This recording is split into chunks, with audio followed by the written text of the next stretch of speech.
कि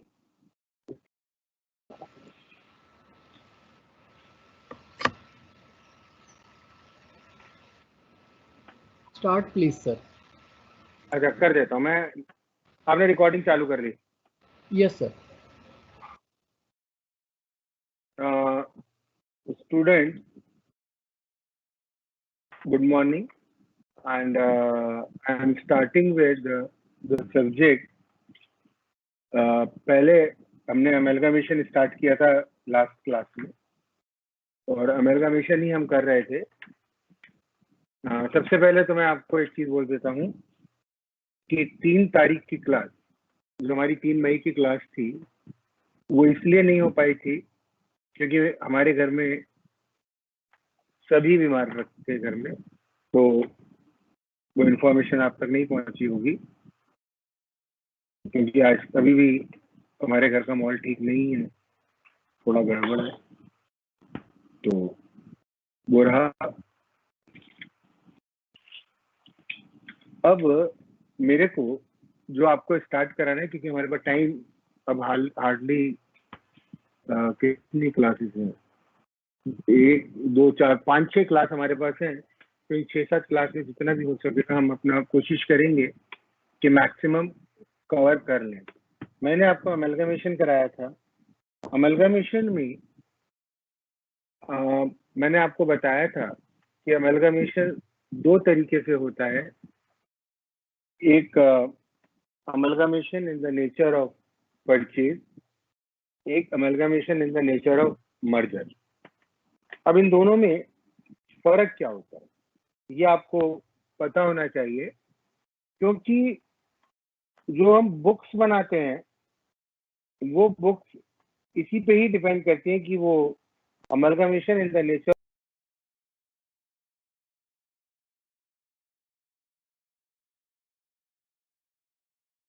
of merger है कि amalgamation in the nature of purchase है। तो जो भी होगा उसके हिसाब से आपको बुक्स बनाना है। एक चीज आपको ध्यान रखनी है कि सेलिंग कंपनी की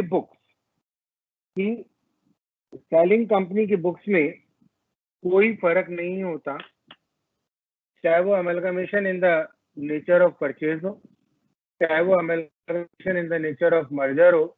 सेलिंग कंपनी की बुक्स एक ही तरीके से बनती हैं, खाली परचेजिंग कंपनी की बुक्स में डिफरेंस आता है। अब amalgamation in the nature of merger, जिसको पूलिंग, POOLING पूलिंग कहा जाता है। पूलिंग का मतलब ये होता है यहाँ पे पूलिंग ऑफ रिसोर्सेज, कि 2 के जो रिसोर्सेज है, रिसोर्सेज का मतलब जो एसेट्स है, उनको रियल टर्म्स में मर्ज करना है। उससे क्या होता है कि कंपनी का साइज बढ़ जाता है और कंपनी उसी बिजनेस को, जो बिजनेस पुरानी कंपनी कर रही होती है, उसको स्टार्ट कंटिन्यू करते रहना चाहती है। तो इसके लिए 5 कंडीशन है। अगर वो 5 कंडीशन पूरी होती है तो amalgamation in the nature of merger होता है, और 5 कंडीशन में से एक भी कंडीशन अगर वायलेट हो जाती है तो वो amalgamation in the nature of purchase हो जाता है। तो amalgamation in the nature of merger और परचेज कंडीशन कौन सी है, आप ब्रीफ में नोट करते जाइएगा। बहुत छोटी छोटी सी है, मैं आपको एक पांचों कंडीशन एक सेंटेंस, 2 सेंटेंस में ही लिखवा रहा हूं। पहली कंडीशन ये है कि purchasing company will take over all the assets and liabilities of the selling company. पहली condition, purchasing company will take over all the assets and liabilities of the selling company. पहली कंडीशन है। दूसरी कि purchasing company जब assets और liabilities को take over करेगी तो वो अपने यहाँ उनको बुक वैल्यू पे ही रिकॉर्ड करेगी। All the assets and liabilities, लिखिए आप 2 number, all the assets and liabilities taken over are recorded at book value.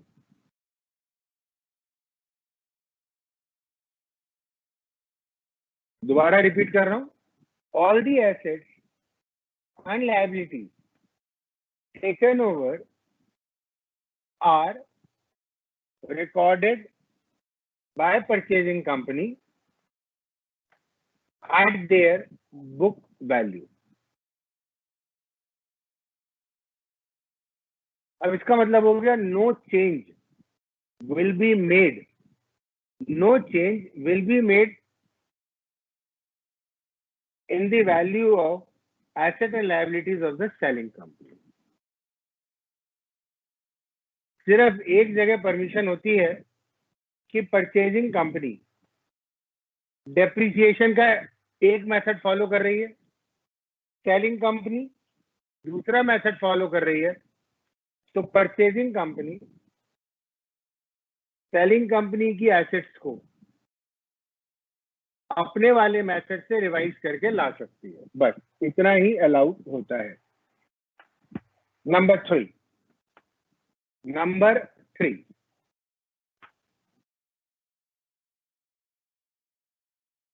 the business of the selling company,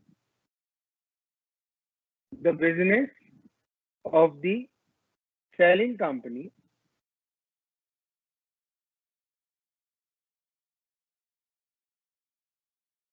is intended INTENDED. The business of the selling company is intended to be carried on by the purchasing company.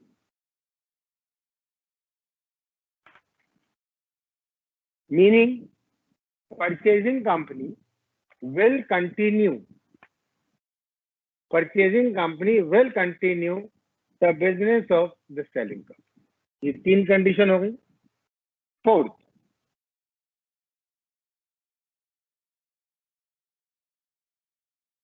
purchase consideration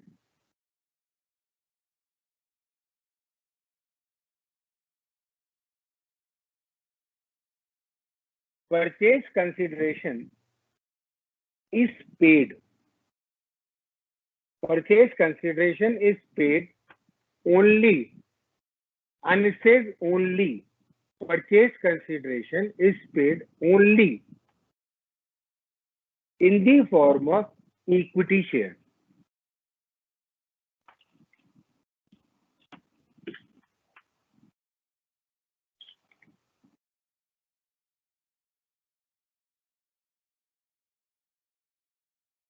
Only in the form of equity share of the purchasing company. Cash payment नहीं होगा। अगर cash का payment करना है, अगर cash का payment होगा तो वो जब होगा जब किसी के फ्रैक्शन शेयर आ जाएंगे। मैं एग्जांपल लेके बताता हूं। परचेजिंग कंपनी सेलिंग कंपनी के, परचेजिंग कंपनी सेलिंग कंपनी के 3 शेयर के बदले में 2 शेयर दे रही है। Purchasing company is issuing 2 shares for every 3 shares held in the selling company.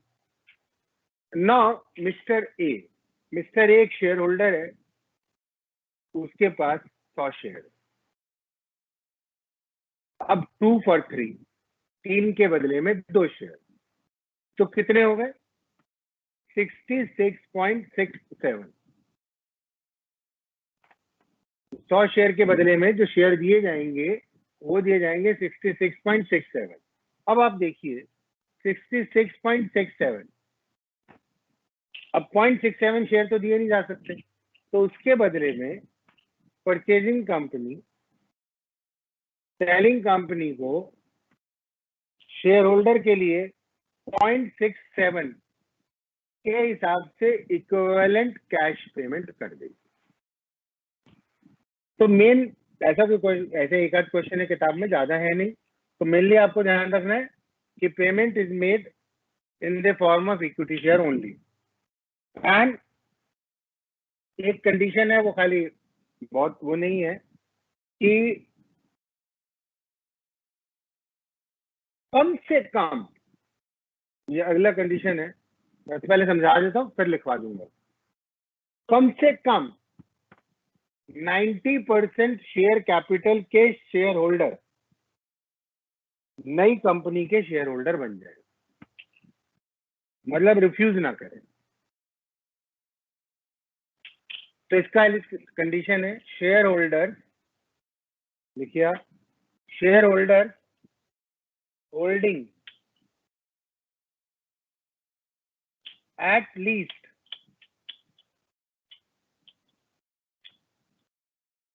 shareholders holding at least 90% or more, at least 90% or more of the face value of the equity shares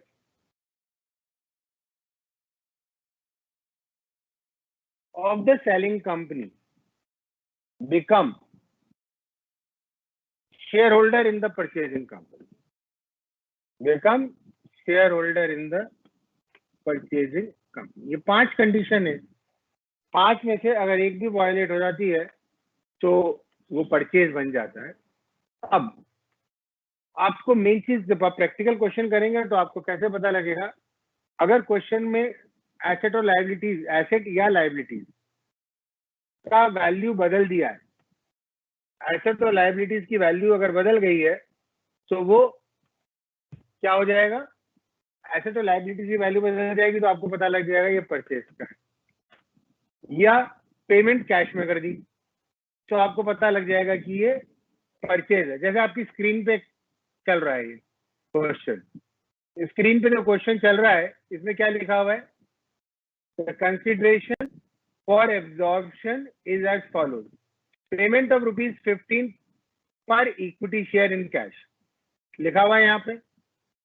तो इसका मतलब ये amalgamation in the nature of purchase हो, ज्यादा देखने की जरूरत ही नहीं है। पेमेंट कैश में करी, पेमेंट कैश में करी और जैसे ही पेमेंट कैश में होगी वो चेंज हो जाएगा, ये आपको ध्यान में रखना है। मैंने आपको कहा कि जहां तक परचेजिंग कंपनी का सवाल है वो इसी की बुक्स बदलती हैं और नहीं बदलेगा। सेलिंग कंपनी का बुक्स जो है वो सेम रहता है, कोई चेंज नहीं होता है इसमें। अब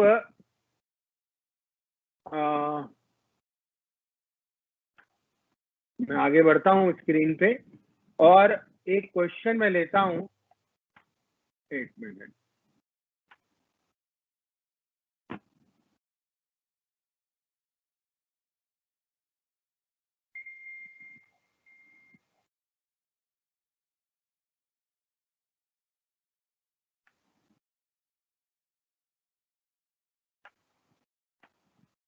अब यहाँ पे ये देखिए, ये आपकी स्क्रीन के ऊपर मैं एक और क्वेश्चन लेता हूँ, आपको ज्यादा अच्छा रहेगा वो।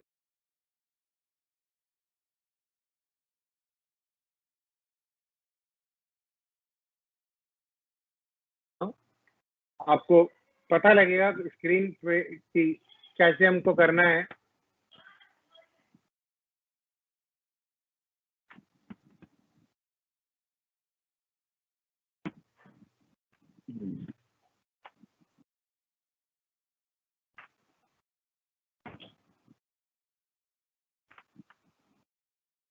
ये देखिए आपके सामने एक क्वेश्चन है, इस क्वेश्चन को आप लिख लीजिए या इसका स्क्रीनशॉट ले लीजिए।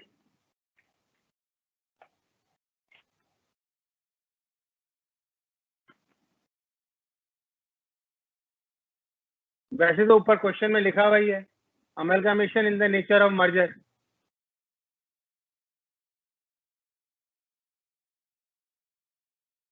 पर आपको मैं अभी समझाता हूं कि जब आप एग्जाम में क्वेश्चन करेंगे तो एग्जाम में तो लिख करके नहीं आएगा कि amalgamation in the nature of merger है कि परचेज है।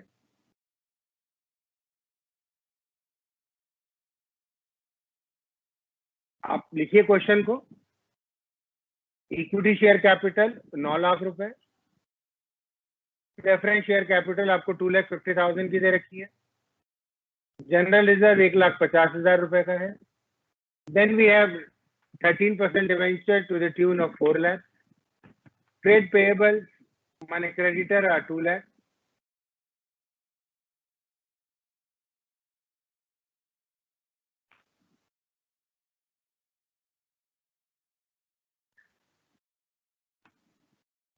trade creditors are 2 lakh, then plant and machinery 5 lakh, land and building 4,50,000, furniture 50,000, patents 1,25,000, non-current investment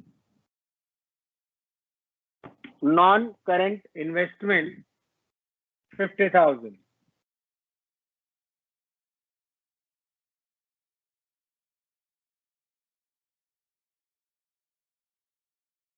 पूरा क्वेश्चन मेरा ख्याल है आपने लिख लिया होगा, अब लिख लीजिए, मैं 1 मिनट रुका हुआ हूं।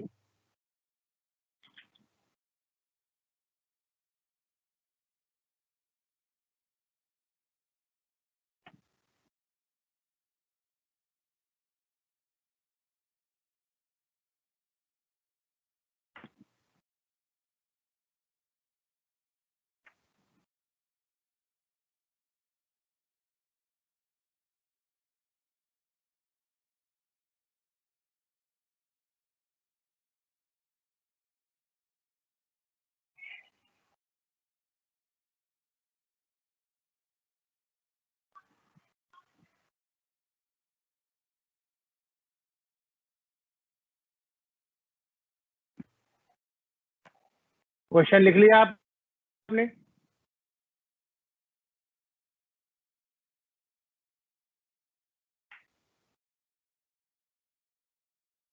अब क्वेश्चन ये हमारा हो गया अगला पेज।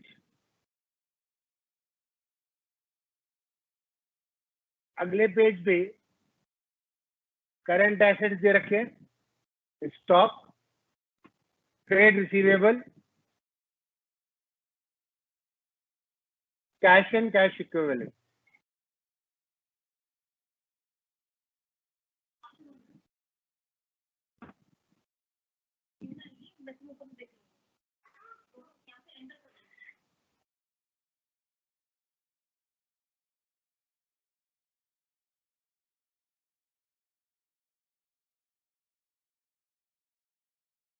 अब इसमें लिखा हुआ है सोम्या लिमिटेड। अब आपको जो क्वेश्चन पढ़ना, आपने बैलेंस शीट तो हर क्वेश्चन में दे रखी होगी, बैलेंस शीट के बाद आपको देखना है क्या लिखा हुआ है। Somya limited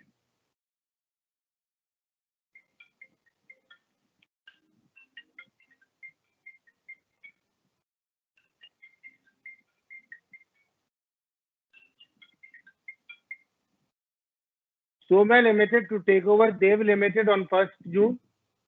The venture holders of Dev Limited are discharged by Somya Limited. 12% preference shareholders are to be redeemed at a premium of 15% by issuing necessary number of preference shares. Intrinsic value per share of Dev Limited is 200 and that of Somya Limited is 300. Somya Limited will be issuing equity shares to satisfy the equity shareholder of Dev Limited on the basis of intrinsic value. However, the entry is to be made at par only. The nominal value of Somya Limited share is 100.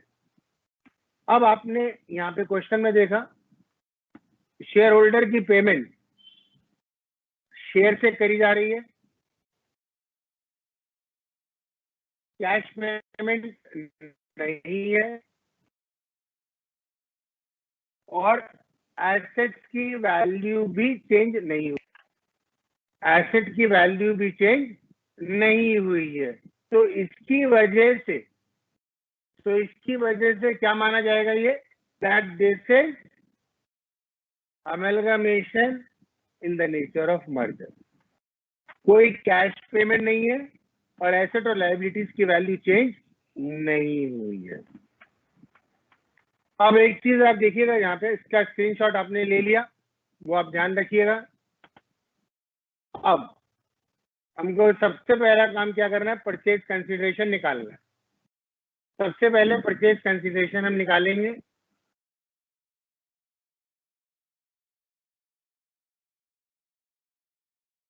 Purchase consideration निकालने के लिए जो method यहाँ पे follow किया गया है वो किया गया है नंबर 4 में, intrinsic value per share of Dev Limited is 200 and that of Somya Limited is 300.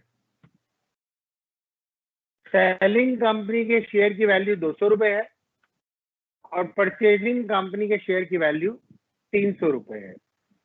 तो आप क्या करेंगे, मैंने आपको बताया था, सबसे पहले आप इन दोनों का माने 200 का और 300 का एलसीएम ले लेंगे। 200 और 300 का एलसीएम ले लेंगे पहली बार। अब 200 और 300 का एलसीएम आता है 600। तो इसका मतलब ये हो गया देव limited selling company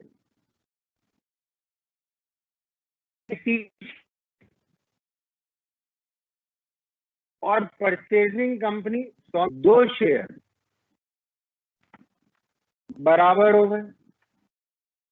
Therefore, purchasing company will issue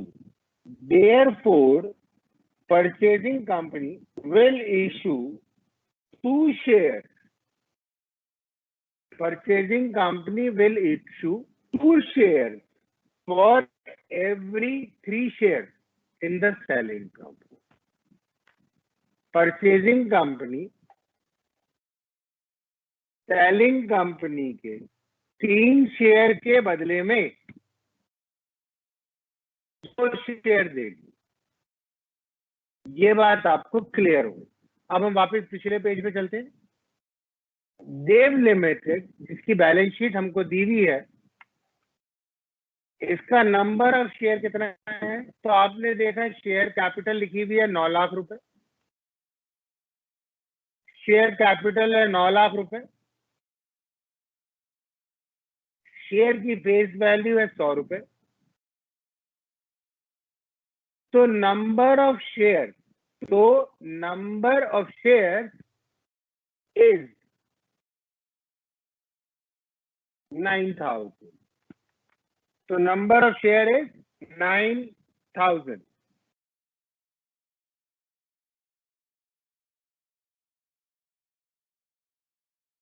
number of share is 9000।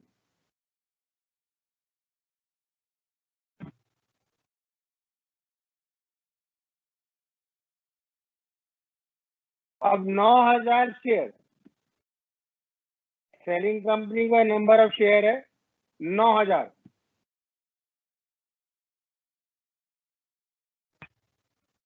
और सेलिंग कंपनी के 3 शेयर के बदले में परचेजिंग कंपनी 2 शेयर दे रही है। तो हम करेंगे 9000 into 2/3, that is 6000 and share will be given at 100 rupees, 6 lakh रुपए। देखिए मैं आपको अब ये 1 मिनट, मैंने क्या लिखा है यहाँ पे, in this question we are given intrinsic value of shares of both the companies. In case of intrinsic value, the ratio of exchange or swap ratio is determined in the following way. Take LCM of the two values, that is LCM of 200 and 300 is 600. मैंने लिखा 600, देव limited के 3 share, 2 share Saumya limited के आ गए. This shows that 2 shares of purchasing company are equal to free share of the selling company. Therefore, ratio of exchange is 2 shares in the purchasing company, that is Somya Limited, for every 3 shares in Dev Limited, that is selling company. अब हमने निकाला इसमें PC निकाला. देखिए आपको PC निकालने का तरीका. मैंने लिखा payment for working note, amount और किस फॉर्म में पैसे मिल रहे हैं. तो लिखा प्रेफरेंस शेयर होल्डर और प्रेफरेंस शेयर होल्डर. अब प्रेफरेंस शेयर होल्डर के बारे में हम इसको और पीछे लेके चलते हैं. क्या लिखा हुआ है देख लेते हैं. थर्ड में लिखा हुआ है 12% preference shareholders are to be redeemed at a premium of 15% by issuing necessary number of 13% preference shares of Somya Limited.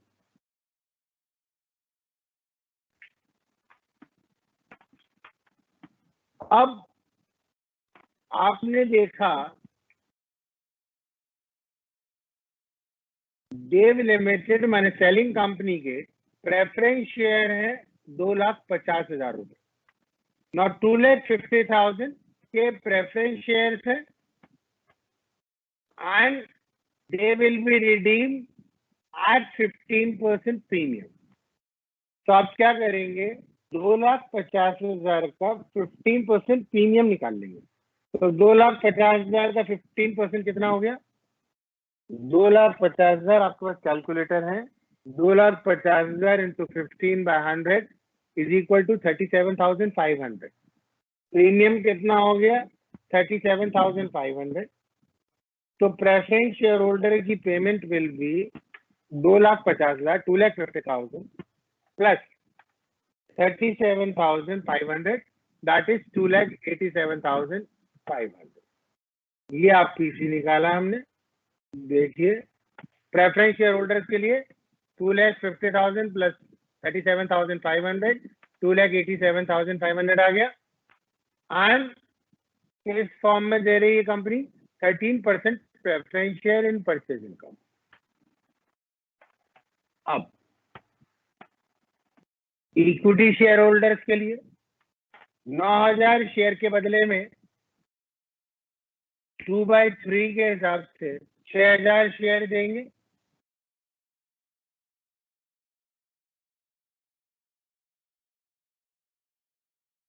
अब ये 6,000 शेयर की रिकॉर्डिंग किस पे करनी है. तो पॉइंट नंबर 4 में लिखा हुआ है entry is to be made at par only. वहां पे क्या लिखा है एंट्री में क्या लिखा है the entry has to be made at par only. तो हम यहाँ पे 6,000 शेयर को 100 रुपए से पार वैल्यू से मल्टीप्लाई करेंगे, ना कि इंट्रिंसिक वैल्यू से. अगर ये लाइन ना लिखी होती the entry is to be made at par only, तो आप यहाँ पे 300 से मल्टीप्लाई करेंगे. और अगर एट पार लिखा है तो पार वैल्यू से मल्टीप्लाई करेंगे. पार वैल्यू 50 भी हो सकती है, 100 भी हो सकती है, 10 भी हो सकती है, कुछ भी हो सकती है. तो टोटल परचेज कंसिडरेशन आ गया 8,87,500. परचेज कंसिडरेशन क्या आ गया 8,87,500. पहला काम हमारा खत्म हुआ. अब हम बनाते हैं बुक. यहाँ तक क्लियर हो गया हमें, मेरे को लग रहा है यहाँ तक हमें क्लियर हो गया. अब हम बनाएंगे books of selling company. Books of selling company में मैं फिर वापस बैक पेज पे जा रहा हूं, ये देखिए बुक्स ऑफ सेलिंग कंपनी में मैंने आपको बताया था एक रियलाइजेशन अकाउंट बनता है, 2 इक्विटी शेयर होल्डर अकाउंट बनता है, 3 परचेजिंग कंपनी का अकाउंट बनेगा, और 4 अगर प्रेफरेंस शेयर कैपिटल है तो उसका अकाउंट बनेगा। 4 अकाउंट बनेंगे। अब आप क्या करेंगे, बैलेंस शीट से जो भी आइटम है उनको आप ट्रांसफर कर देंगे। लायबिलिटी साइड क्रेडिट पे जाएगी अकाउंट्स के, और एसेट साइड डेबिट पे जाएगी। सबसे पहले शेयर कैपिटल दे रखी है, आपने 4 अकाउंट बनाए, अब आप बनाएंगे 4 account. Realisation account, realisation account आप समझिए कितना होगा, करीब 12 या 13 लाइन का रियलाइजेशन अकाउंट बनना चाहिए आपका।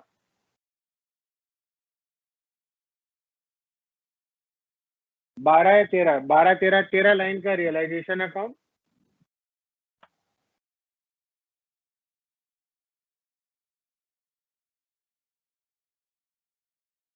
सात या 8 लाइन का equity share holder account. 5-6 line में प्रेफरेंस शेयर होल्डर अकाउंट, और 5-6 लाइन का ही परचेजिंग कंपनी अकाउंट।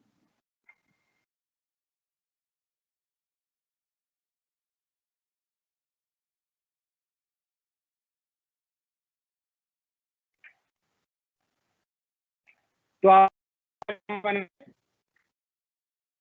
आपने 4 अकाउंट बनाए, पहला रियलाइजेशन, दूसरा इक्विटी शेयर होल्डर्स अकाउंट, तीसरा परचेजिंग कंपनी का अकाउंट, और चौथा प्रेफरेंस शेयर होल्डर्स का। अब सबसे पहले हमें, अब आप क्या करना है, आपको एक तरफ से शुरू करिए। आपने लायबिलिटी साइड दे रखी है, अब लायबिलिटी साइड से शुरू कर लीजिए। सबसे पहले इक्विटी शेयर कैपिटल दे रखी है, अब equity share capital equity share holder account में जाएगी। कहाँ जाएगी? इक्विटी शेयर होल्डर अकाउंट में। अब लायबिलिटीज जो है वो हमेशा क्रेडिट साइड पे जाती है, और एसेट हमेशा डेबिट साइड पे जाती है। तो आप लिखेंगे बाय इक्विटी शेयर कैपिटल, ठीक है। सबसे पहले इक्विटी शेयर कैपिटल दे रखी है, तो इक्विटी शेयर कैपिटल आप इक्विटी शेयर होल्डर अकाउंट में ट्रांसफर करेंगे bye equity share capital. Preference share capital preference share holder में चली जाएगी bye preference share capital account.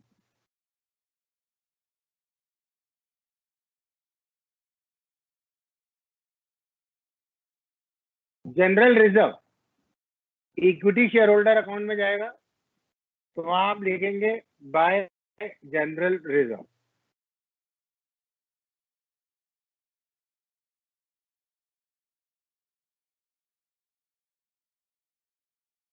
Debenture और क्रेडिटर दोनों ही रियलाइजेशन अकाउंट में जाएंगे, तो रियलाइजेशन अकाउंट में आप लिखेंगे बाय 13% डिवेंचर और by creditor, by 13% debenture by creditor. ये हमारा लायबिलिटी साइड खत्म हो गया। अब हम आ जाते हैं एसेट साइड पे। एसेट साइड पे आप लिखेंगे, अब एसेट साइड ट्रांसफर करने के लिए आप लिखेंगे रियलाइजेशन अकाउंट में to plant and machinery account,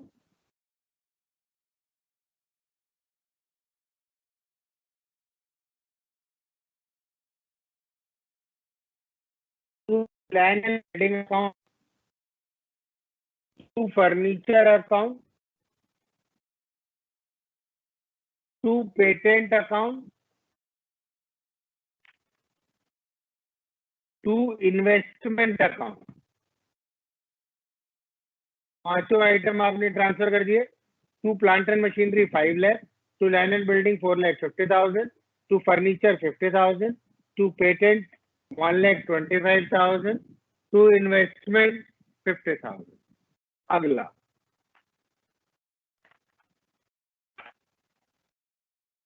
to stock 3,50,000, to debtors 2,85,000, to bank 90,000.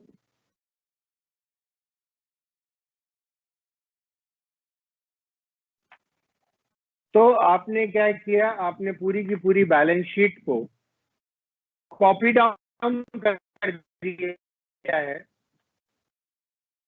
In 3 accounts में। 3 अकाउंट हैं, realisation account, equity share holders account and preference share. ये करने के बाद अब आपको क्या करना होता है, आपको बताया था कि एक एक करके आप एंट्री करते चले जाएंगे। आपको स्टेप्स ध्यान में रखने हैं। पहला स्टेप परचेज कंसीडरेशन ड्यू करेंगे। दूसरा स्टेप परचेज कंसीडरेशन रिसीव करेंगे। तीसरा स्टेप जो एसेट्स और लायबिलिटीज परचेजिंग कंपनी ने टेक ओवर नहीं करी है उनको पेमेंट करेंगे या उनको सेल करेंगे। उसके बाद रियलाइजेशन एक्सपेंसेस की अगर कोई एंट्री है वो कर देंगे। प्रेफरेंस शेयर होल्डर की पेमेंट करेंगे और प्रेफरेंस शेयर होल्डर की पेमेंट में जो डिफरेंस आता है उसको हम रियलाइजेशन अकाउंट में ट्रांसफर कर देते हैं। फिर रियलाइजेशन अकाउंट क्लोज करेंगे, उसका बैलेंस प्रॉफिट या loss equity share holder account में ट्रांसफर करेंगे और इक्विटी शेयर होल्डर अकाउंट को फाइनल पेमेंट करेंगे। ये हमारा काम होता है।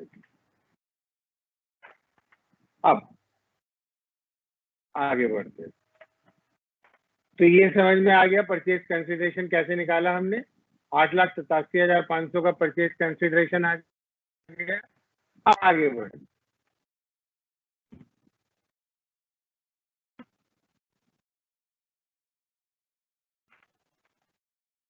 ये रहा आपका रियलाइजेशन अकाउंट।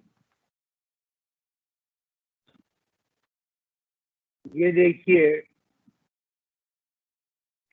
यहाँ पे चारों अकाउंट बने हुए हैं। Realisation account, equity share holders account, preference share holder account और परचेजिंग कंपनी सोम्या लिमिटेड का अकाउंट।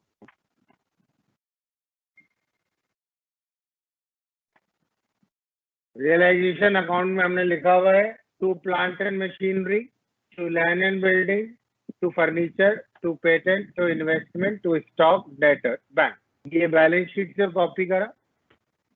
डिवेंचर और क्रेडिटर भी आपने बैलेंस शीट से कॉपी करा। इक्विटी शेयर होल्डर अकाउंट में आपने लिखा by equity share capital, by reserve and surplus. Preference share holder में आपने लिखा बाय 12% शेयर कैपिटल। यहां तक हमने जो कुछ भी किया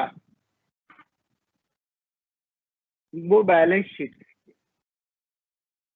अब इसके बाद हमारा काम शुरू होता है।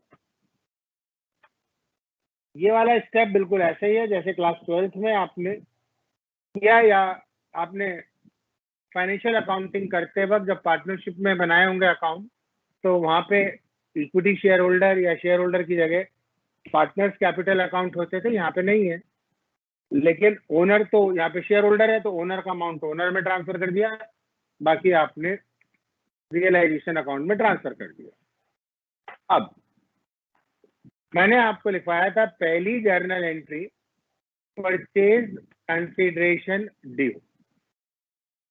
क्या लिखवाया था? Purchase consideration due.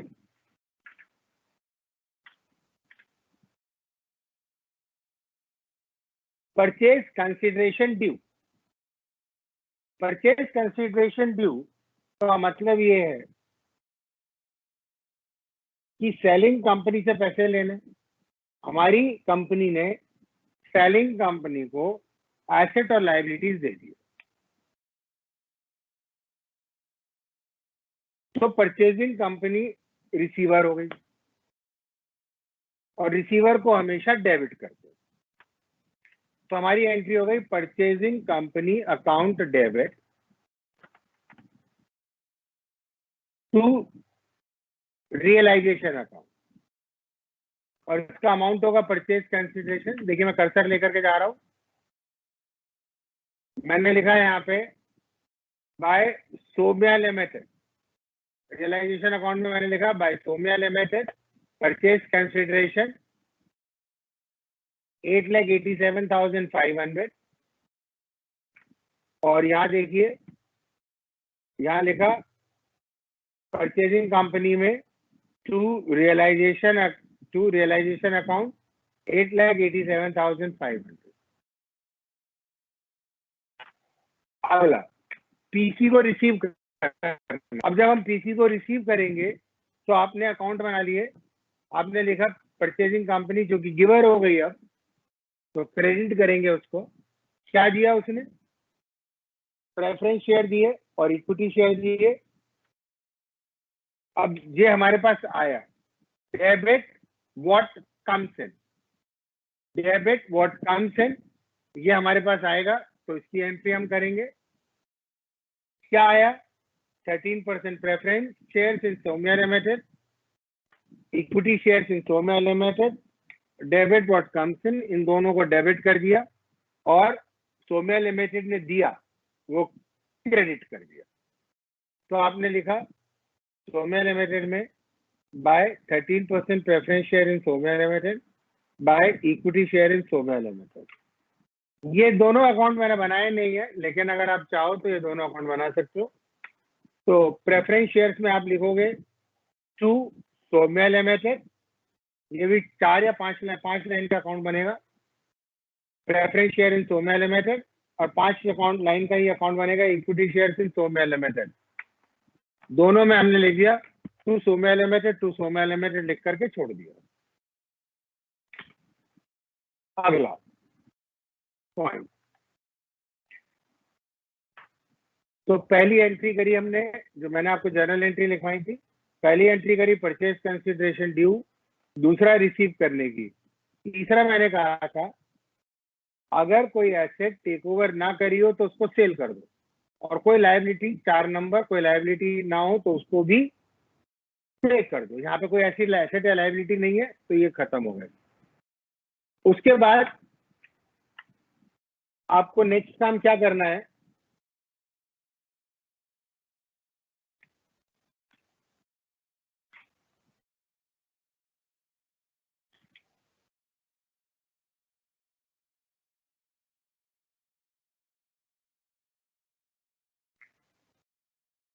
मैं काम करता हूँ, देखिए जर्नल एंट्री आपको याद आ जाएगी, मैंने करवा रखी थी।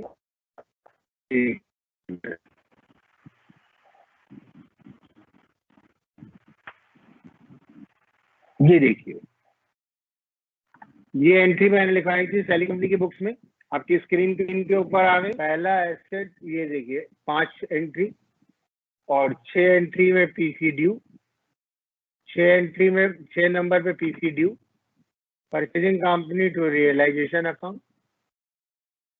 अगला एंट्री मैंने लिखवाया था for receipt of PC from purchasing company, equity shares in purchasing company account debit, preference share in purchasing company account debit, bank account debit to purchasing company. अगला for realisation of asset not taken over, similarly for payment of liabilities not taken over by the purchasing company, realization to bank. For liquidation expenses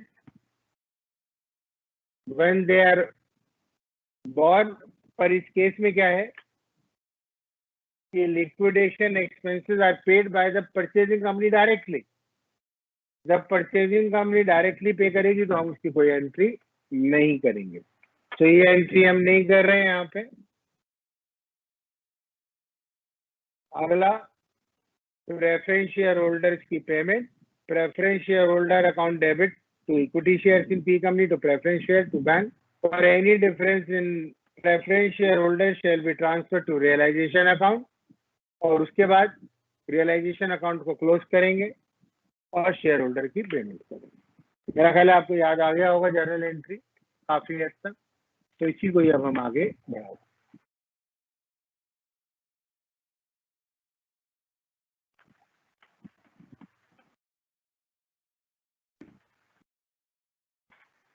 तो ये पहले हमने purchase consideration due कर दिया, तो उसके लिए लिखा हमने by Saumya limited, realisation account में बाय सोम्या लिमिटेड 8,87,500, और सोम्या लिमिटेड में लिखा टू रियलाइजेशन अकाउंट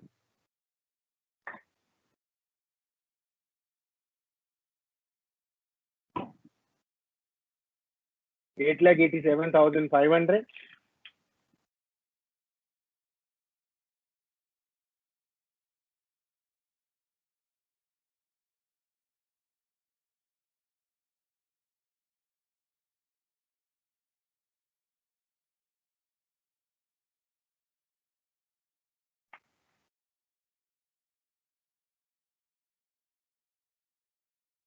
उसके बाद ये हमने रिसीव कर लिया,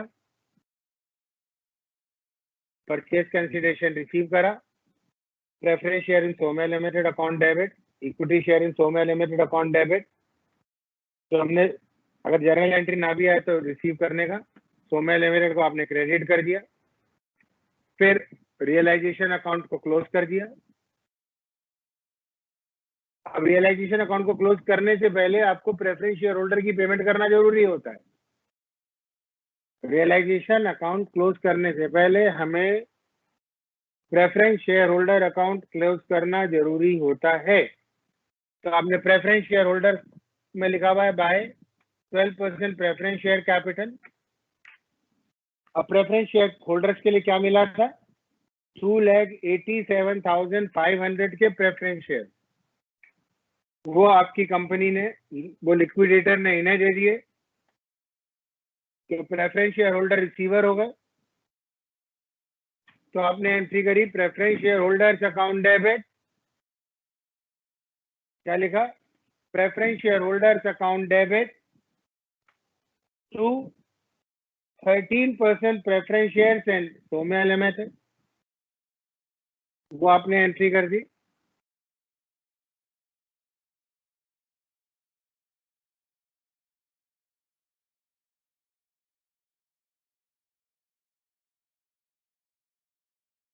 प्रेफरेंस शेयर होल्डर में पेमेंट करा 2,87,500 का,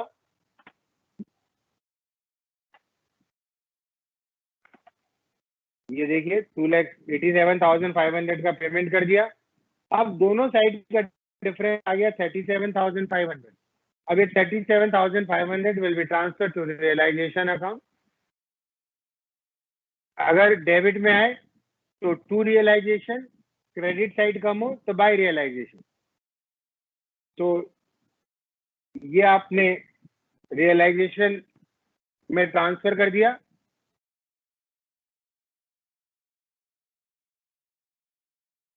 $37,500 रियलाइजेशन में ट्रांसफर किया। अब रियलाइजेशन एक्सपेंसेस के बारे में क्या लिखा हुआ है वो आप देखिए। रियलाइजेशन एक्सपेंसेस के बारे में लिखा हुआ है cost of absorption amounted to 50,000 met by purchasing company, met by purchasing company. वो परचेजिंग कंपनी अपने आप कर रही है, तो आपको करने की जरूरत नहीं है, परचेजिंग कंपनी अपने आप करती रहेगी। तो आपने कोई एंट्री नहीं करी, उसकी छोड़ दिया, तो हमने कोई एंट्री करी भी नहीं है।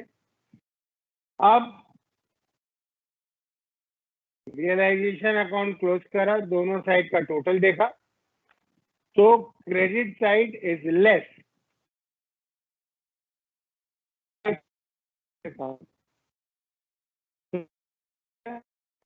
आपने रियलाइजेशन अकाउंट में लिखा by equity share holder account, loss transfer holder में लिखा to realisation account loss transfer.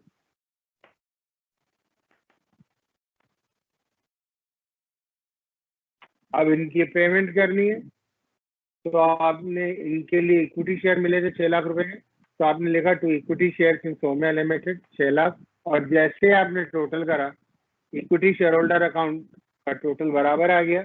इसका मतलब हमारा क्वेश्चन ठीक हुआ है। तो इसका मतलब हुआ हमारा क्वेश्चन ठीक हो गया। तो जहां तक सेलिंग कंपनी की बुक्स का सवाल है, सेलिंग कंपनी की बुक्स में चाहे amalgamation in the nature of merger हो या amalgamation in the nature of purchase हो, कोई फर्क नहीं पड़ता। ये हमारा एक काम हो गया बुक्स ऑफ सेलिंग का। बुक्स ऑफ सेलिंग कंपनी में इतना ही पूछा जाता है, आप फटाफट जल्दी जल्दी अकाउंट बना लेंगे।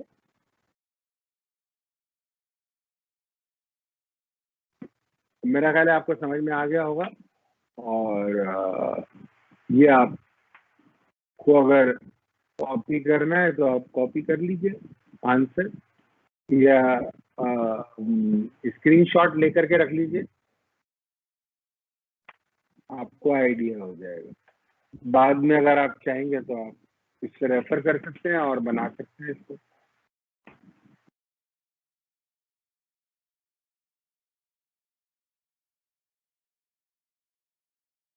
अब हम आ जाते हैं सेलिंग कंपनी की, परचेजिंग कंपनी की बुक्स पे।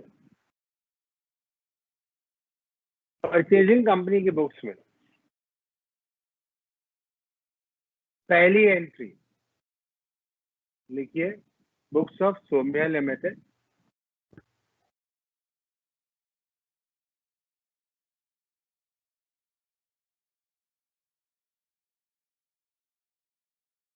पहली एंट्री हमने कर रखी है बिजनेस मर्जर और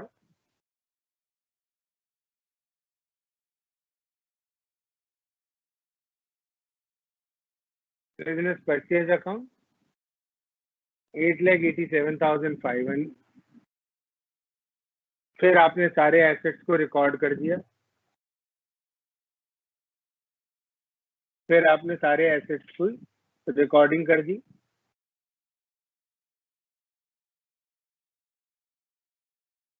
आपने लिखा plant and machinery account debit 5 lakh,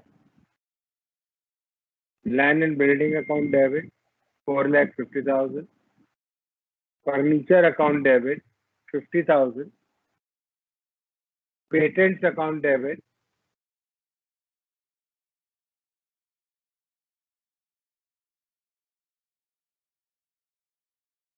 1,25,000, investment account debit 50,000, stock account debit 3,50,000, debtors account debit 2,85,000, bank account debit 90,000 to 13% debenture of Dev limited. अब डिवेंचर, एक मिनट, डिवेंचर की पेमेंट आप देखिए 5% प्रीमियम पे। डिवेंचर की पेमेंट 5% प्रीमियम पे। तो 4 लाख के डिवेंचर थे, 5% 20,000 हो गया। To 13% debenture holder of Dev limited 4,20,000।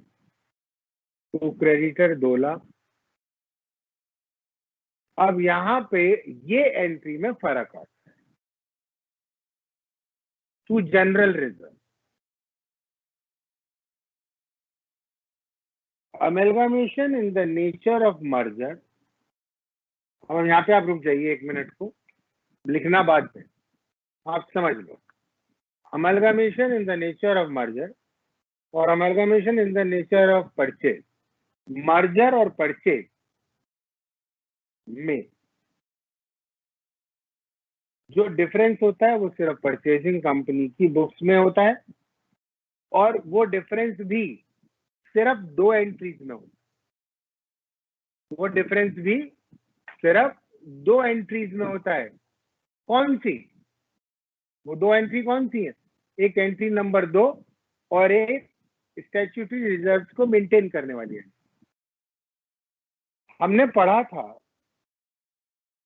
और वैसे भी आप जानते हैं कि एसेट और लायबिलिटी टेकन ओवर का डिफरेंस गुडविल या कैपिटल रिजर्व में जाता है। कहाँ जाता है डिफरेंस? गुडविल या कैपिटल रिजर्व में। लेकिन यहाँ पर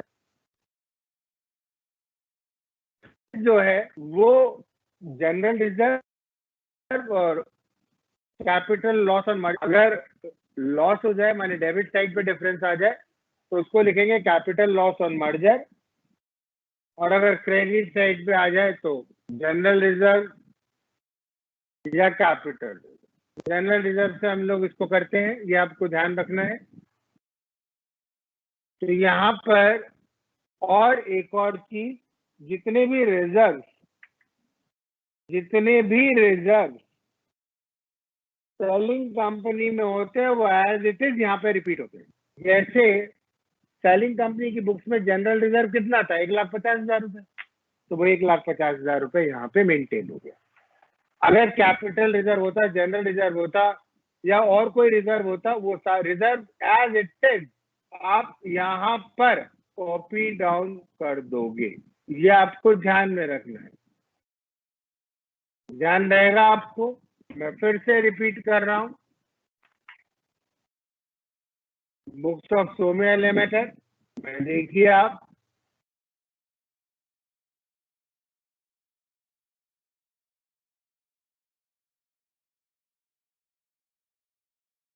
मैंने क्या किया, बुक्स ऑफ सोम्या लिमिटेड में general reserve as it is maintain हो गया, बिजनेस परचेज आप लिखते हैं यहाँ पे, और कैपिटल रिजर्व से डिफरेंस आ गया। क्योंकि यहाँ पे जनरल रिजर्व का क्रेडिट साइड पे टोटल है, तो हमारी एंट्री हो गई। Second entry, plant and machinery, land and building, furniture, patent, investment, stock, debtor, bank, to debenture holder, to creditor, to general reserve, to business merger, to capital reserve, balancing figure.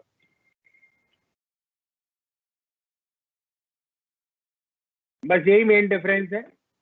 उसके बाद तीसरी entry, liquidator को payment करनी है। आपने करा liquidator of Dev Limited, liquidator of selling company account debit to 13% preference share capital to equity share capital account. Simple entry है।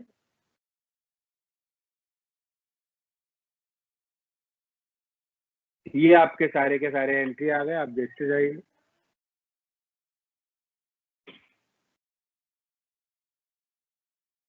Liquidator की पेमेंट कर दी प्रेफरेंस शेयर और इक्विटी शेयर की फॉर्म में, फिर डिवेंचर होल्डर को पेमेंट कर दिया,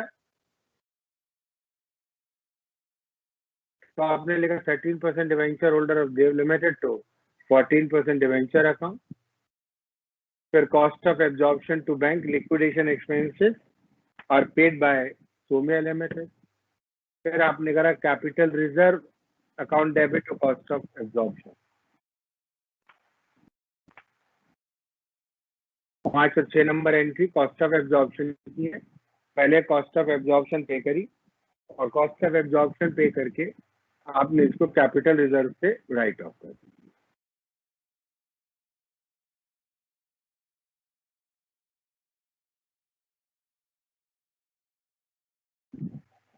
ये आप लिख लीजिए, स्क्रीनशॉट ले लीजिए, आपको समझना है।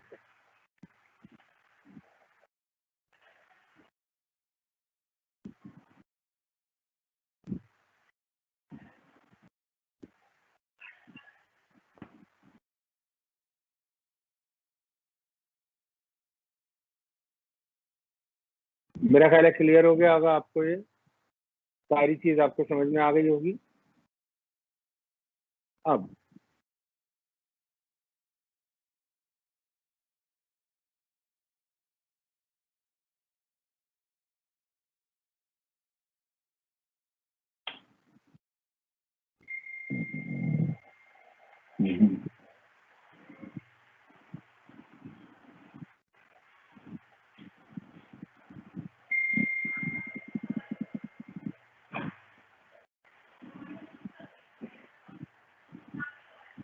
अब मैं एक क्वेश्चन ले रहा हूं,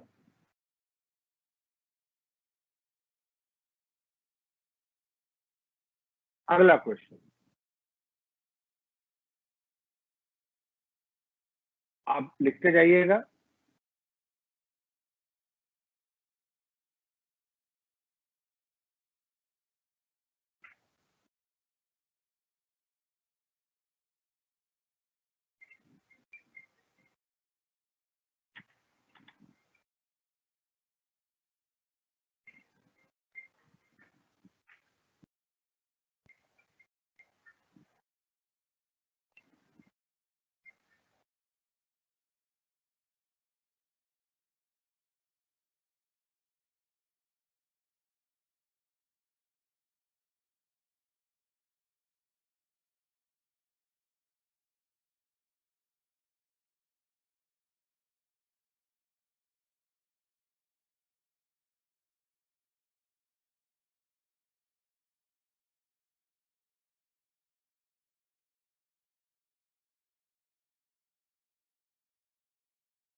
तो ये आपके पास आया, पहला पेज आपने कर लिया,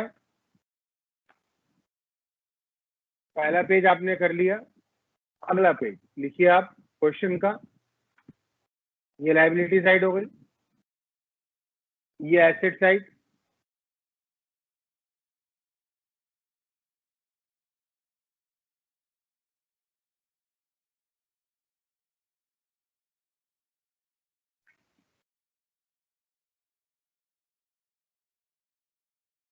ये एसेट साइड आ गई।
तो आपने कॉपी डाउन कर लिया क्वेश्चन को। अब क्वेश्चन को एग्जाम में कहीं पर भी ये लिखा नहीं आएगा कि ये क्वेश्चन मर्जर का है कि परचेज का है। और आपको ध्यान रखना है, मैं आपको फिर दोबारा से रिपीट कर रहा हूं कि परचेजिंग कंपनी की बुक्स में सेकेंड एंट्री, परचेजिंग कंपनी की बुक्स में सेकेंड एंट्री से पता लगता है कि आपको क्वेश्चन समझ में आया या नहीं आया। अगर आपने मर्जर से किया। अगर क्वेश्चन मर्जर का है और आपने डिफरेंस गुडविल में ट्रांसफर कर दिया तो गलत हो जाएगा।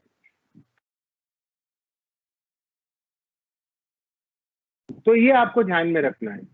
अब क्वेश्चन आपने पढ़ा, हमने कहा था कि मर्जर के लिए मेन कंडीशन क्या है। मर्जर के लिए मेन कंडीशन क्या है?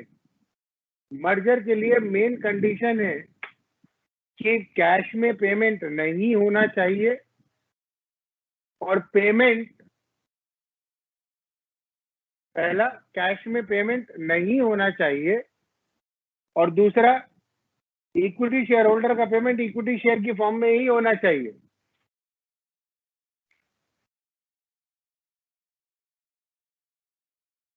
और तीसरा, एसेट्स और लायबिलिटीज की वैल्यू रिवाइज नहीं होनी चाहिए।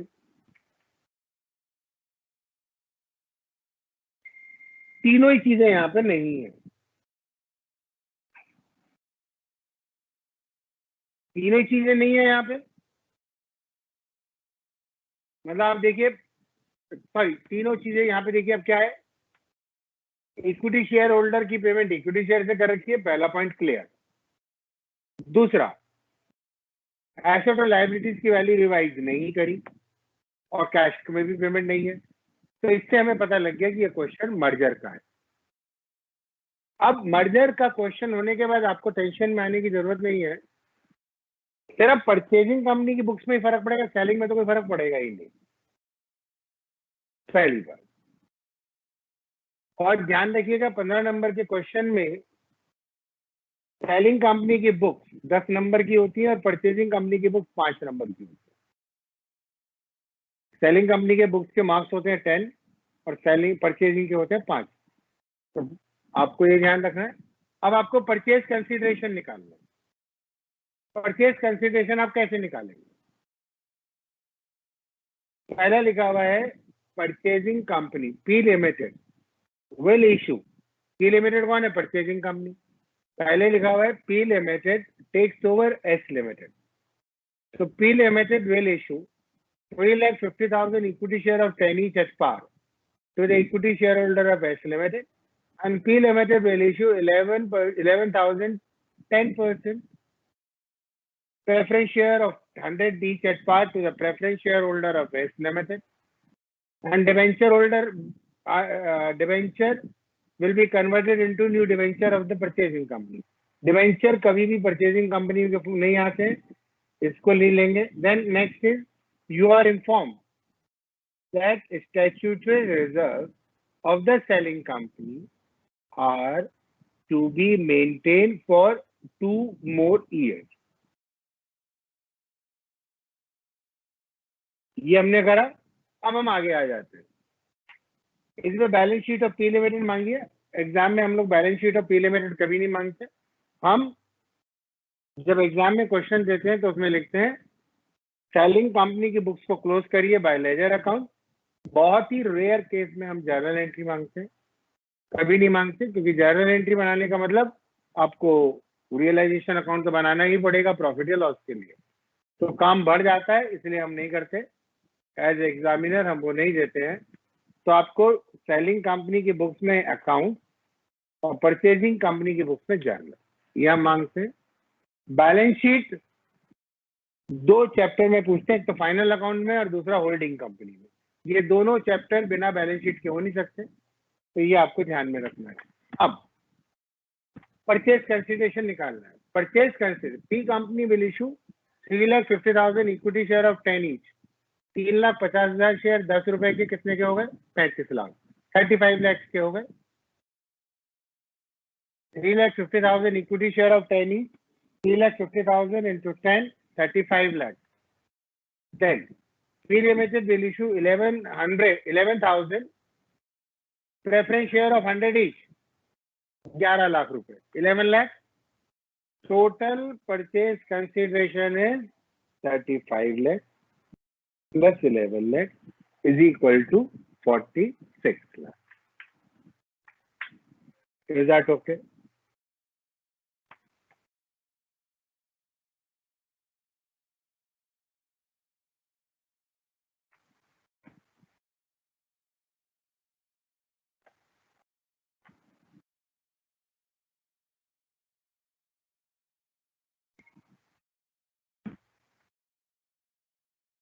46 लाख इज परचेज कंसिडरेशन। उसके बाद तो आपको आता है, आसान है क्वेश्चन।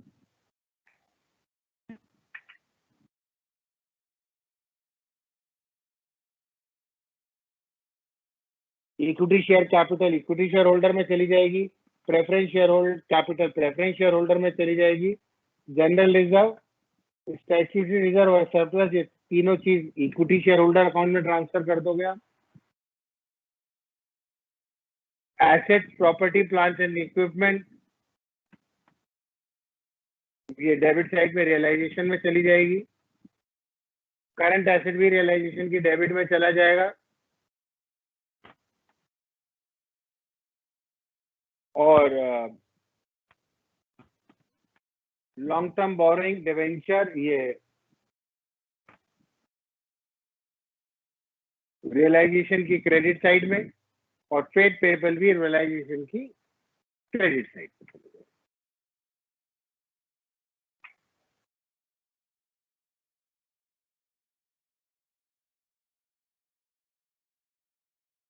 ये देखिए,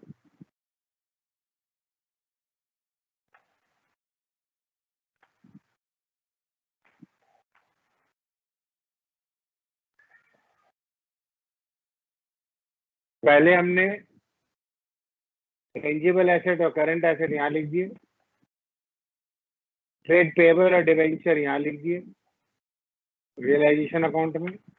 इक्विटी शेयर होल्डर में share capital, general reserve, statutory reserve और सरप्लस सारे लिख दिए बाई साइड में। Preference share capital preference share holder account में ट्रांसफर कर दी।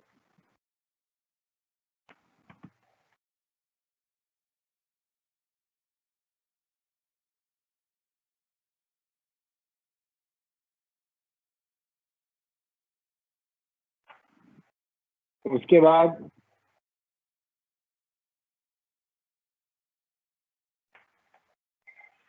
हमने लिखा ये रियलाइजेशन अकाउंट में बाय परचेजिंग कंपनी पे लिमिटेड अकाउंट, और पे लिमिटेड में लिखा टू रियलाइजेशन अकाउंट। उसके बाद पी लिमिटेड अकाउंट में आपने लिखा by equity shares in P limited 35 lakh, by 10% preference shares in P limited 11 lakh.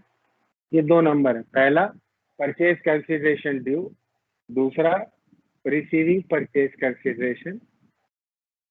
3 और 4 number payment of realisation of asset not taken over and payment of liabilities not taken over, वो इसमें नहीं है, उसको छोड़ दिया हमने।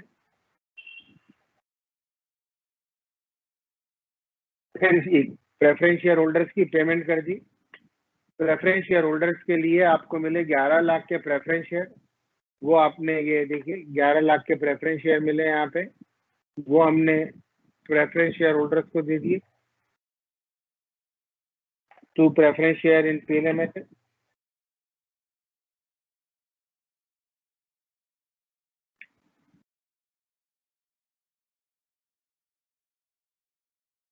प्रेफरेंस शेयर होल्डर्स का बैलेंस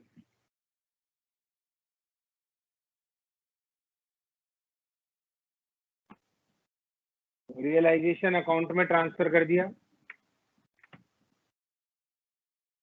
ये देखिए 1 लाख रुपए यहाँ पे ट्रांसफर है। फिर रियलाइजेशन अकाउंट को क्लोज कर दिया।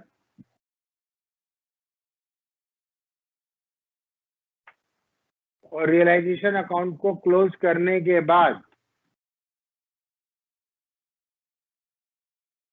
जो लॉस आया वो इक्विटी शेयर होल्डर अकाउंट में ट्रांसफर कर दिया, और हमारा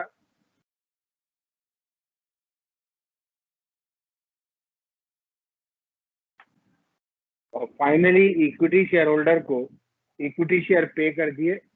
हमारा क्वेश्चन कर ये आप कर लीजिए।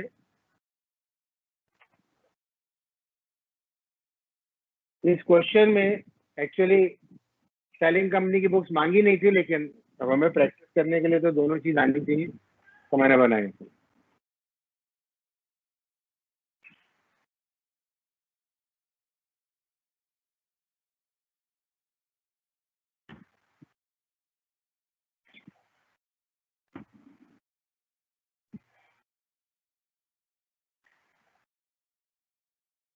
मैं दोबारा से रिपीट कर रहा हूं, बैलेंस शीट की आइटम्स कॉपी करने के बाद सबसे पहले हम परचेज कंसीडरेशन ड्यू करते हैं। बार बार मैं रिपीट करूंगा ये। सबसे पहले परचेज कंसीडरेशन ड्यू करते हैं। 2 नंबर पे परचेज कंसीडरेशन रिसीव करते हैं। 3 नंबर पे एसेट जो टेक ओवर नहीं करी उनको बेचना है। 4 नंबर पे जो लायबिलिटी टेक ओवर नहीं करी उनको पे करना है। 5 नंबर पे प्रेफरेंस शेयर होल्डर्स को पे करना है। 6 नंबर में प्रेफरेंस शेयर होल्डर का अगर कोई बैलेंस है रियलाइजेशन में जाना है, तो रियलाइजेशन को क्लोज करना है। रियलाइजेशन का बैलेंस इक्विटी शेयर होल्डर में आएगा और इक्विटी शेयर होल्डर अकाउंट में क्लोज।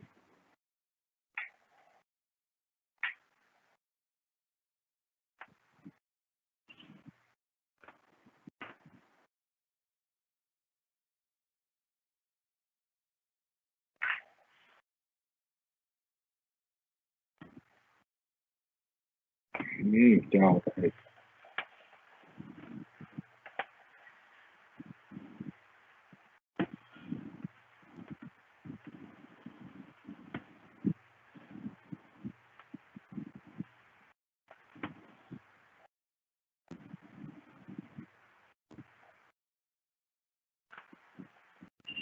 इसके बाद अब हम आ जाते हैं परचेजिंग कंपनी की बुक्स।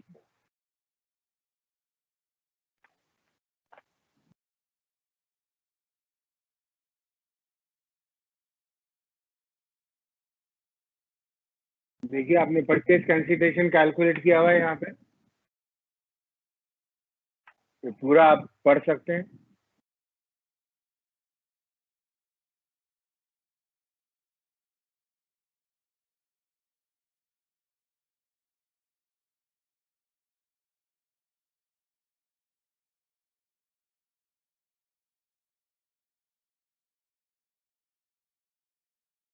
पहले मैंने लिखा calculation of purchase consideration.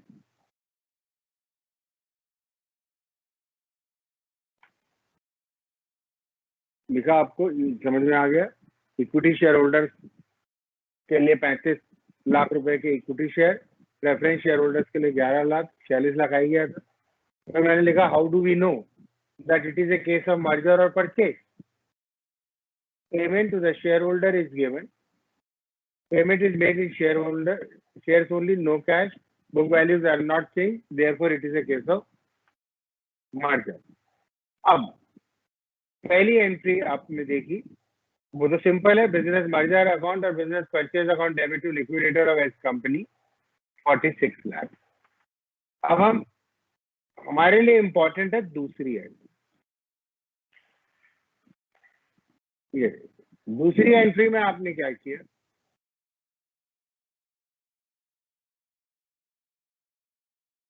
Tangible assets account debit 47,30,000, current assets account debit 19,70,000। अब ये डिफरेंस है। Capital loss on merger is a balancing figure, ये दिया हुआ नहीं है, हमने निकाला है। और आप देखिए ध्यान से, 2 general reserve, 2 statutory reserve, 2 surplus, तीनों रिजर्व आपने यहाँ पे मेंटेन कर लिए।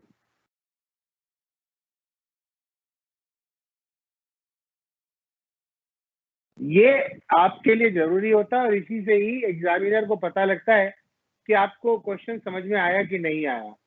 क्योंकि amalgamation in the nature of purchase method में जनरल रिजर्व, स्टैट्यूटरी रिजर्व या कोई भी अकाउंट पीएनएल के नाम से सेकेंड एंट्री में नहीं आएगा।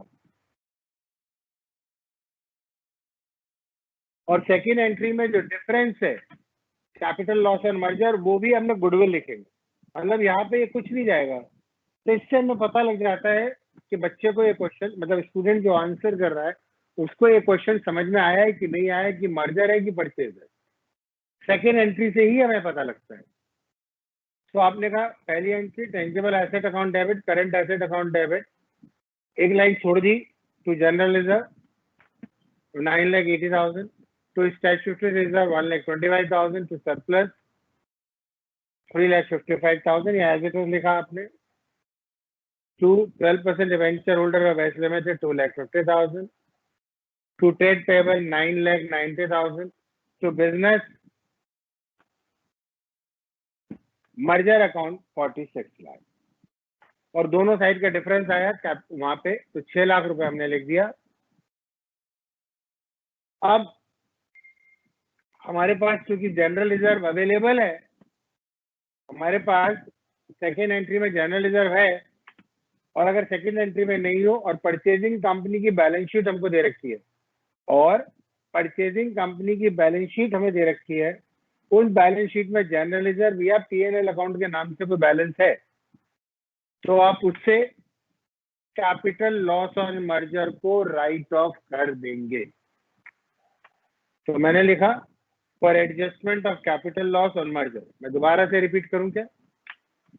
सेकेंड एंट्री आप देख लीजिए, ढंग से देखिए आप। हम 2 मिनट रुक जाते हैं, हमें उससे कोई दिक्कत नहीं है। आप देखिए सेकेंड एंट्री बहुत इंपॉर्टेंट है।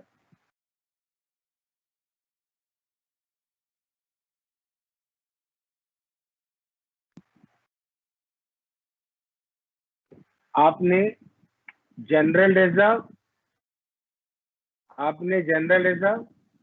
स्टैट्यूटरी रिजर्व, सरप्लस तीनों मेंटेन करके रखे हुए हैं, जो कि सेलिंग कंपनी में दिए हुए। यहाँ पे अमाउंट मैंने नहीं लिखा, वो रह गया लिखना। General reserve account debit to capital loss on merger 6 lakh रुपए, वो आप लिख देंगे। फिर लिक्विडेटर को पेमेंट करा, liquidator of selling company account debit 46 lakh to equity share capital. अभी चूंकि परचेजिंग कंपनी की बुक्स है, तो परचेजिंग कंपनी अपने यहाँ थोड़ी ना लिखेगी equity share in purchasing company, वो तो खुद ही परचेजिंग कंपनी है। तो liquidator of S limited account debit to equity share capital to 10% preference share capital.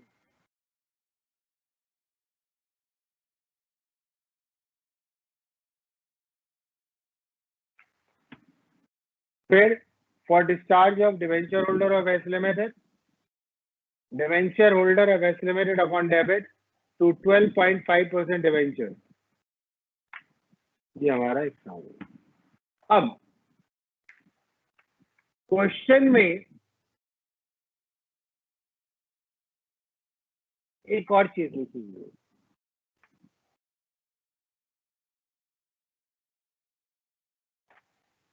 क्या लिखा हुआ है देखिए यहाँ पे।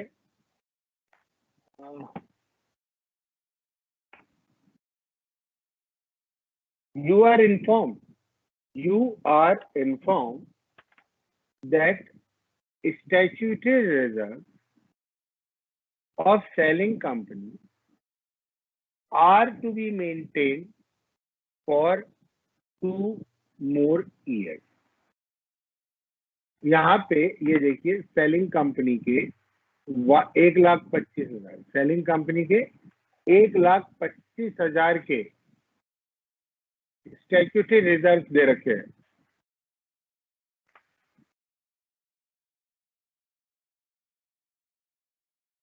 स्टैट्यूटरी रिजर्व दे रखे हैं, ये 1,25,000 के, ये 1,25,000 के स्टैट्यूटरी रिजर्व आपने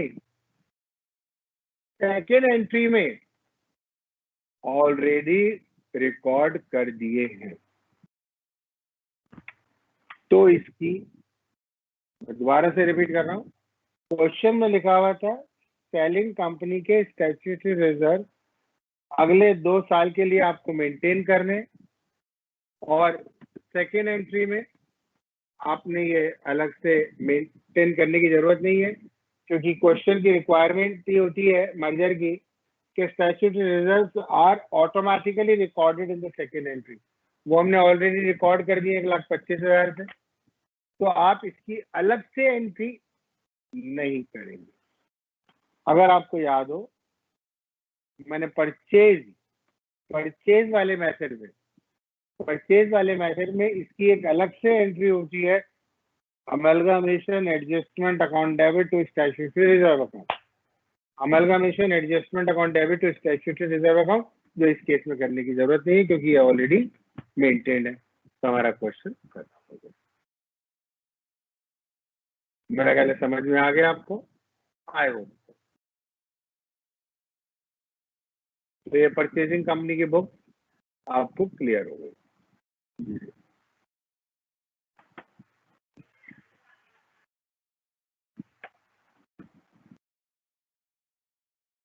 5 एंट्री आपके सामने।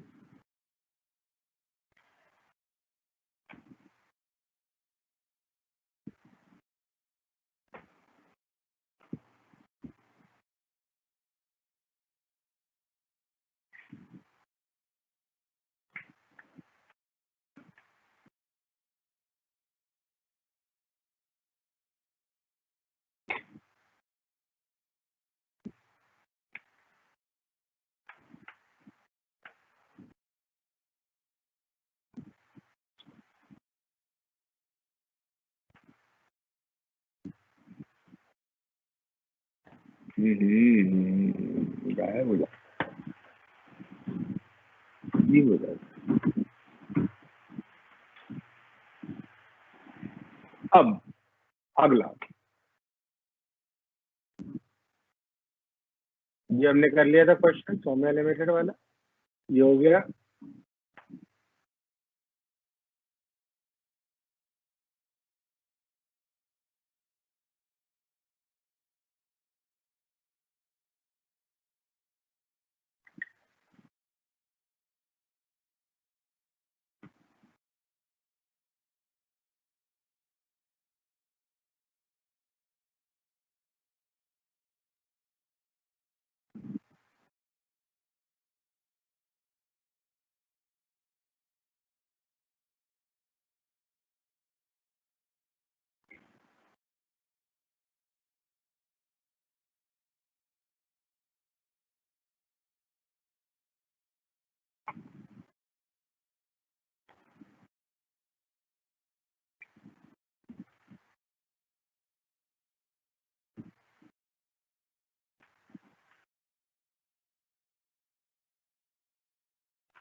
ये क्वेश्चन आपको क्लियर हो गया?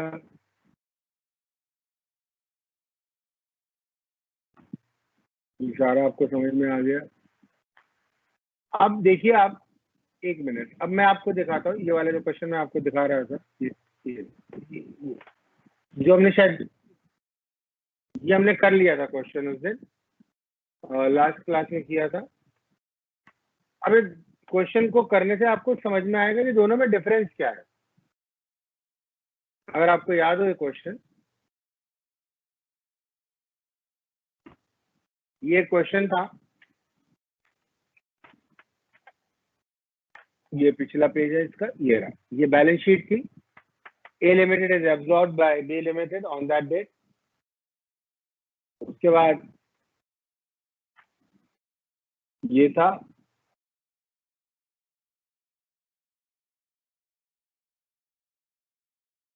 यहाँ पे हमने, अब यहाँ पे देखिए क्वेश्चन में क्या लिखा है, पेमेंट ऑफ ₹15 पर share, payment of ₹15 per equity share is made in cash, payment of ₹15 per equity share is there in cash. अब जैसे ही आपने ये पढ़ा, payment of ₹15 per equity share, एक शेयर के बदले में 15 रुपए कैश दे दिया। जैसे ही आपने ये देखा, आपको तुरंत समझ में आ गया कि ये परचेज है, मर्जर नहीं है। क्या समझ में आया? कि परचेज है, मर्जर नहीं है। और जैसे ही आपको समझ में आया कि ये परचेज है, आपको ध्यान आ जाएगा कि परचेजिंग कंपनी की, आपको ध्यान आएगा परचेजिंग कंपनी की बुक्स में सेकेंड एंट्री में, सेकेंड एंट्री में जो डिफरेंस है वो गुडविल या कैपिटल रिजर्व कहलाएगा। और नंबर 2, सेलिंग कंपनी के रिजर्व परचेजिंग कंपनी में प्रेजेंट नहीं होंगे, वो इसमें नहीं आएंगे। सेकेंड एंट्री में नंबर 1 कोई तो रिजर्व वगैरह नहीं आएंगे, और जो डिफरेंस है वो गुडविल या कैपिटल रिजर्व में होगा। ये आपको क्लियर हो गया था इससे? जैसे ही आपने देखा तो आपको अगर ध्यान आएगा तो आप देखिए ये परचेजिंग कंपनी के business purchase account debit to liquidator, फिर आपने कहा मशीनरी अकाउंट, ऑल दो इसमें कोई एसेट की वैल्यू बदली नहीं थी हमने, पर देखिए क्या लिखा हुआ है, डिफरेंस हमने लिखा टू कैपिटल, सिंपल।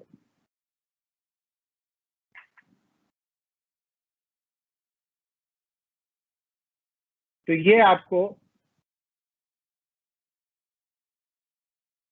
क्वेश्चन, तो डिफरेंस आपने कहाँ लिखा, यहाँ पे डिफरेंस आपने इसको दिखा दिया कैपिटल रिजर्व में, और कोई जनरल रिजर्व देखिए यहाँ पे नहीं आया है।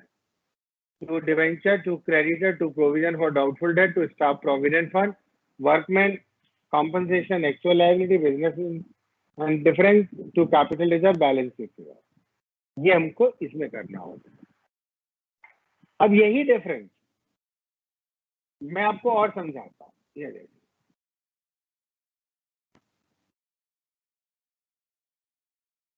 अब ये क्वेश्चन और मैं आपको लेता हूँ,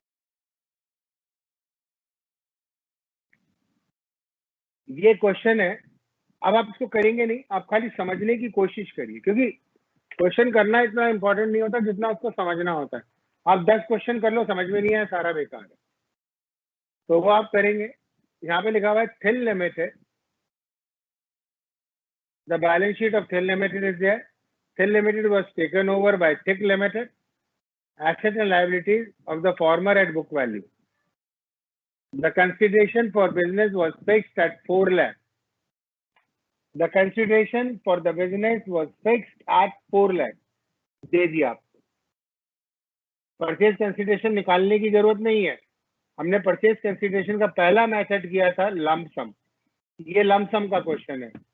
Consideration for the business was fixed at 4 lakh to be discharged by the purchasing company in the form of fully paid equity share of 10 each.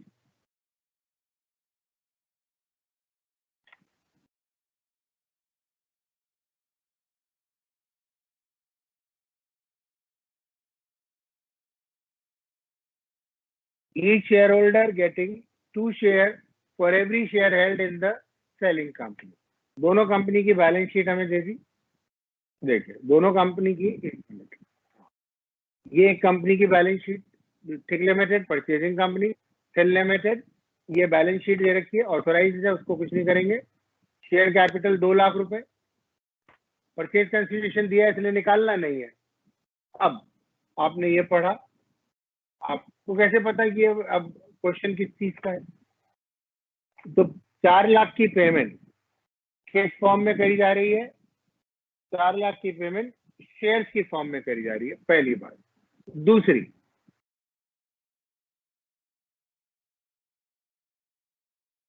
amalgamation expenses are paid by Thick Limited, माने purchasing company.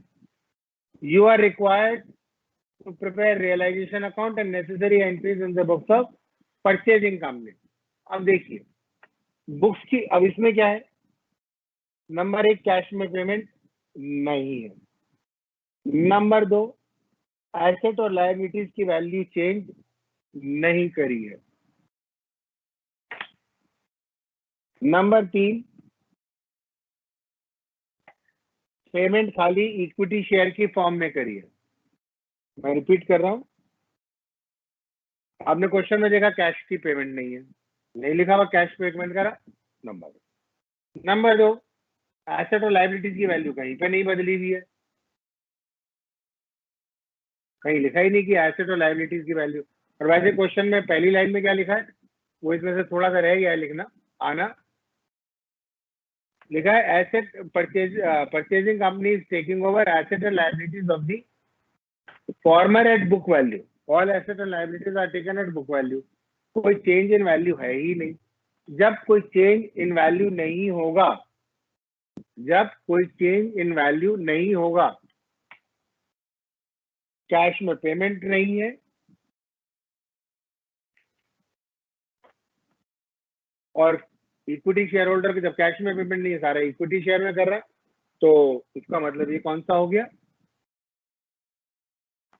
ये method हमारा हो गया merger का। अब merger हुआ तो आप क्या रिकॉर्ड करोगे, तो आप परचेजिंग कंपनी के बुक्स में जब लायबिलिटीज रिकॉर्ड करोगे तो general reserve, surplus, workman compensation, ये सब आप वहां पे मेंटेन करोगे। तो परचेजिंग कंपनी के बुक्स में पहली एंट्री हो जाएगी business purchase account debit, business purchase account debit to liquidator of selling company. पहली एंट्री क्या होगी, business purchase account debit to business purchase account debit to liquidator of selling company. उसके बाद अगली एंट्री, अब यहां पर देखिए आप, मैं दिखाता हूं बुक्स में आप यहां पे क्या लिखेंगे, आप यहां पे लिखेंगे furniture account debit 30,000। Second entry की बात कर रहे हैं, एसेट और लायबिलिटीज को रिकॉर्ड करेंगे। Furniture account debit 30,000, plant and machinery account debit 1 lakh, goodwill account debit 60,000, stock account debit 60,000, debtors account debit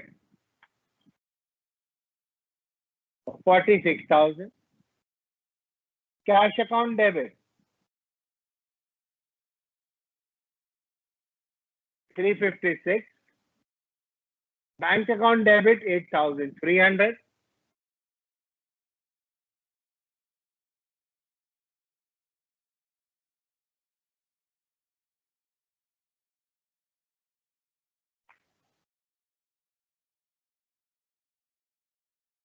income tax refund claim account debit 6,000, prepaid insurance account debit 700। फिर आपने एक लाइन छोड़ दी और उसके बाद लिखा to workman compensation reserve, workman compensation fund. अब liability side पे आ जाते हैं, to workman compensation fund 9,000, to creditor, to creditor, अगले पेज पे है, to creditor 30,456, to provision for tax 5,000, to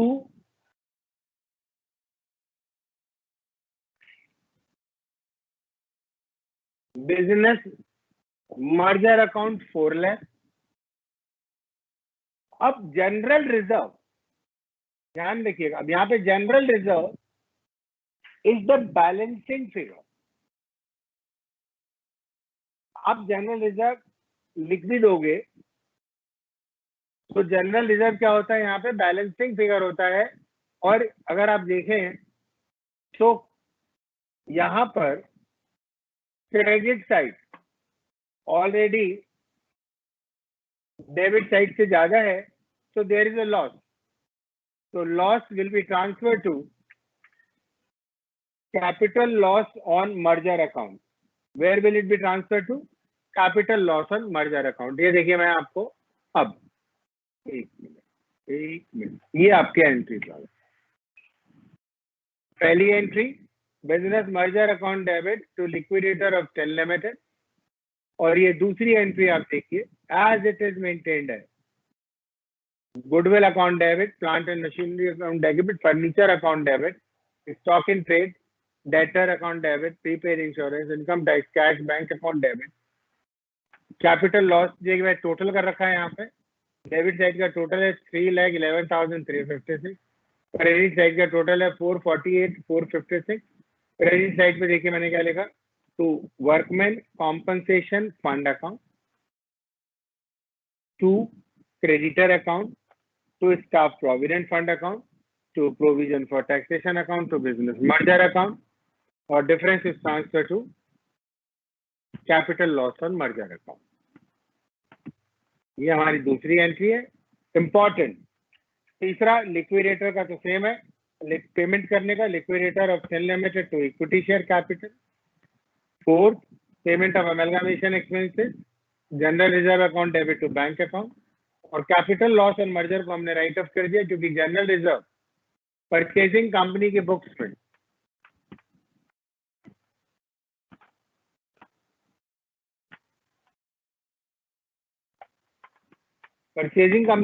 general reserve 1,80,000 available है। परचेजिंग कंपनी की बुक्स में जनरल रिजर्व 1,80,000 अवेलेबल है, तो we can use that.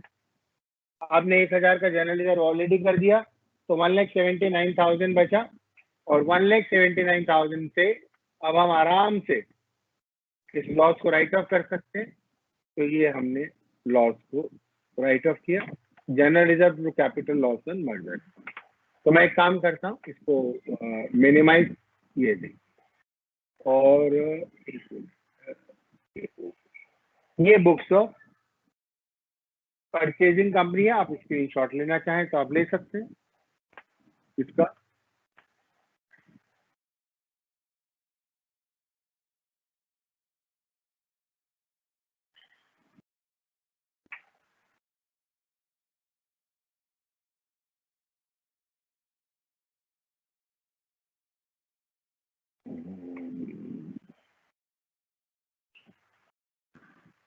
Screenshot ले लीजिए, इसके बाद मैं इसको चेंज कर रहा हूँ।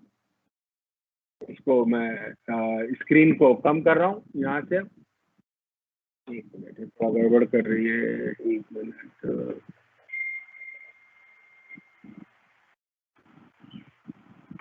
ये आप इसका छोड़ो, आप इसका स्क्रीनशॉट ले लीजिए।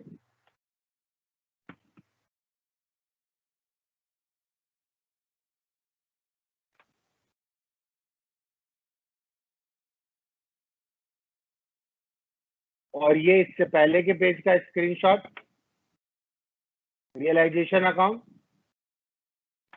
Equity share holder account. और इसी के साथ हम इस चैप्टर को वाइंड अप कर रहे हैं आज।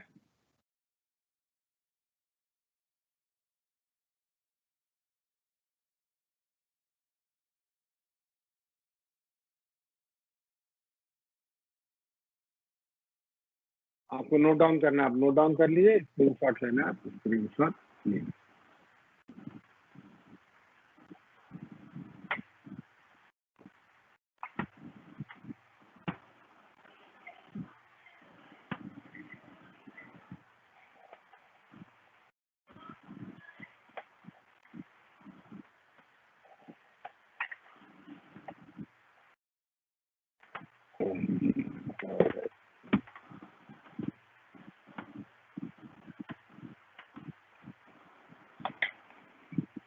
ये आपका काम हो गया।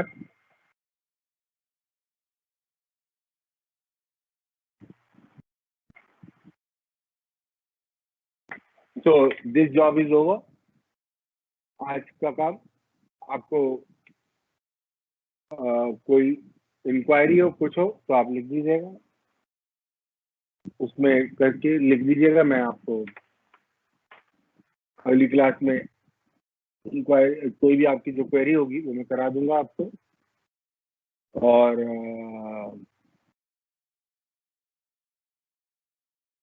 3 तारीख की क्लास का मैंने आपको बता ही दिया, मेरी मजबूरी थी।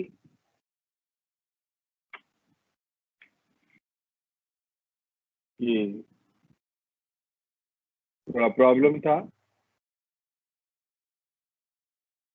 घर में, और बच्चे मतलब nobody was well in the house, Covid में थे सब, तो इसलिए क्लास नहीं हो पाई थी।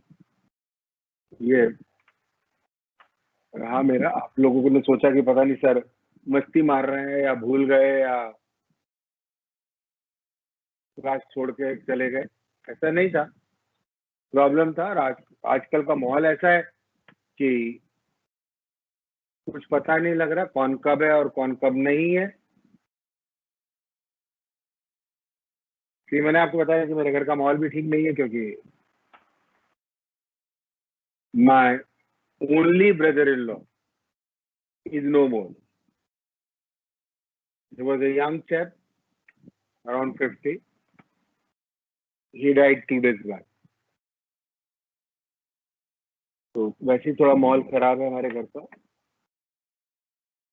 Everybody stays in the house. So please have patience. कोई गलत बात मत सोचिए और अपने आप को बचाइए। घर से बाहर मत निकलिए, कोशिश करिए ना निकले। यंग बच्चे होते हैं, लगता है निकल जाओ, लेकिन कहीं से कुछ भी हो सकता है। My son went to a shop. There one person, although he had the mask, but continuously sneezing. He was खांस रहा था वो वहां पे, और उससे वो आया और शाम को उसको प्रॉब्लम हो गई। कुछ पता नहीं लग रहा है, तो इसलिए थोड़ा ध्यान रखिए। बच्चों का अराउंड 15 days टू रिकवर। बहुत डिफिकल्ट है, समय बहुत खराब। तो और please please please take care. अपने पेरेंट्स की बात मानिए।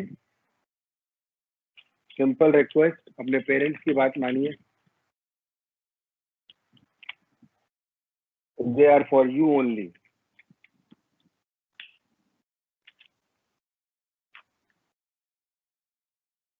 और अगली वेव इसी की है तो बहुत खतरनाक हो जाएगा। तो प्लीज पढ़िए, जब तक टाइम है जब तक तो पढ़ेंगे, छोड़ तो सकते नहीं। हाथ पे हाथ धर के तो बैठ नहीं सकते, जब तक काम है जब तक हम कर। So I am leaving now. Thanks for the class. अगली क्लास हमारी आई थिंक नेक्स्ट ट्यूसडे को। बाय।